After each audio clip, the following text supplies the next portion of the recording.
திராவிட முன்னேற்றக் கழகம் வழக்கமான அரசியல் கட்சி அல்ல. வரலாற்றில் எத்தனையோ அரசியல் கட்சிகள் வரும் போகும்.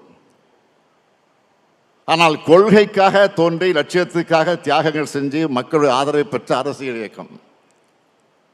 இந்தியாவிலே முதலாக ஒரு மாநில கட்சி ஆட்சியை பிடித்த வரலாற்றை பிடிச்ச இயக்கம்தான் நம்முடைய இயக்கம். எத்தனை சோதனைகள் நெருப்பாறுகள் வந்தாலும் அதில் எதிர்நீச்சல் போட்டு உயர்ந்து நிற்கும். அப்படி இந்த மண்ணில் சமத்துவம், சுயமரியாதை, சமூக நீதி ஆகியவற்றின் அடிப்படையில் எல்லோருக்கும் எல்லாம் கிடைக்கணும்னு உருவானங்கக்கூடியவங்க நாம.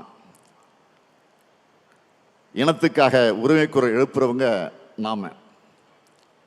கொள்கைக்காக வாழ்கிறவங்க நாம.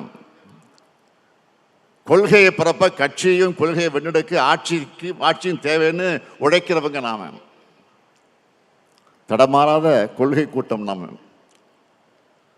அதனால தான் எந்த கோமாளி கூட்டத்தாலையும் நம்மை வெல்ல முடியல, இனியும் வெல்ல முடியாது.